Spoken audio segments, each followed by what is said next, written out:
Video చూసేటటువంటి మిత్రులందరికీ నమస్తే. ఎవరైతే మన యొక్క ఛానల్ కొత్తగా వస్తున్నారో దయచేసి ఛానల్ను సబ్స్క్రైబ్ చేసుకోండి. వీడియో కనుక నచ్చితే లైక్ చేయండి, షేర్ చేయండి.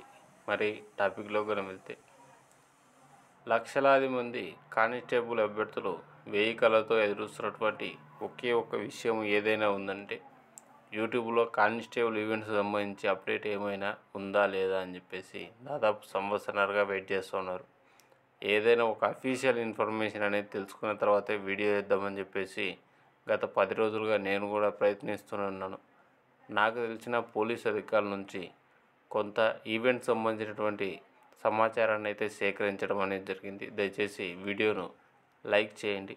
మరి టాపిక్లోకి వెళ్ళడానికి ముందుగా కనుక చూసుకుంటే, కానిస్టేబుల్ ప్రిపేర్ అయినటువంటి అభ్యర్థులకు ఒక గొప్ప అవకాశం అండి. వచ్చే నెలలో ఆర్పిఎఫ్ కానిస్టేబుల్ మరియు ఎస్ఐ ఉద్యోగాలకు నోటిఫికేషన్ అనేది ఆల్రెడీ వెలువడింది. అప్లికేషన్ అనేది 15వ తారీఖు నుంచి స్టార్ట్ అవుతుంది. దయచేసి మిత్రులారా, ఇప్పటికే సమయం అనేది చాలా మనం వృధా చేసుకోవడం అనేది జరిగింది.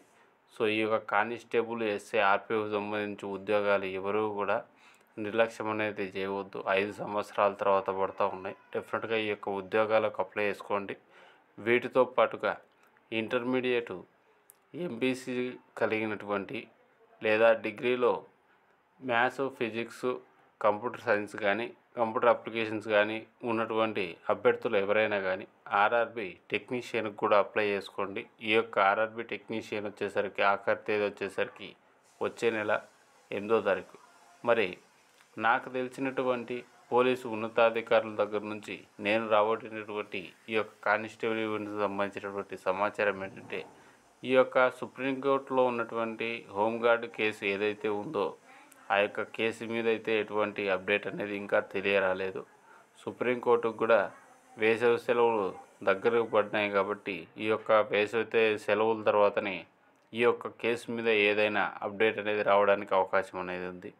మరి రెండో విషయం కనుక చూసుకుంటే, కానిస్టేబుల్ ఈవెంట్ సంబంధించినటువంటి 1600 మరియు 100 మీటర్ల రన్ ఈవెంట్కి సంబంధించినటువంటి డిజిటల్ హైట్, వెయిట్, చెస్ట్ కొలతలు చూసేటువంటి టెండర్కు సంబంధించినటువంటి ఏదైతే ఉందో ఆ టెండర్ వచ్చేసరికి ఆల్రెడీ సంవత్సరం పూర్తి చేసుకోవడం అనేది జరిగింది. కొత్త టెండర్ అనేది పాడవలసి ఉందంట. సో ఈ యొక్క టెండర్ కూడా మళ్ళీ కొత్త టెండర్ వేయాల్సి ఉందని చెప్పేసి వారు పేర్కోవడం అనేది జరిగింది. ఈ టెండర్ ప్రకటన అనేది మళ్ళీ కొత్తది వెలువడాలి. దాని తర్వాత ఈ యొక్క ఏవైతే ఏపీ శాసనసభ ఎన్నికలు, అలాగే లోక్సభ ఎన్నికలు ఉన్నాయో ఆ యొక్క ఎన్నికలు కూడా పూర్తిగా అయిపోవాలి. ఎందుకంటే ఈ యొక్క ఎన్నికల విధులలో భాగంగా పోలీసు ఉన్నతాధికారులందరూ కూడా వాటిలో నిమగ్నం కావడం అనేది జరుగుతుంది. సిబ్బంది కొరత వలన ఈ యొక్క ఈవెంట్స్ జాప్యం అనేది జరగడానికి అవకాశం ఉందని వారు చాలా నీట్గా నాకు తెలియజేయడం అనేది జరిగింది. సో దాదాపుగా ఏపీ శాసనసభ ఎన్నికలు ఏవైతే ఉన్నాయో అవన్నీ కూడా పూర్తి కావాలి. ఆ తర్వాత రిజల్ట్ వరకు వెయిట్ చేయాలి. రిజల్ట్ తర్వాత కొత్త ప్రభుత్వం ఏదైనా కానీ ఏర్పడాలి.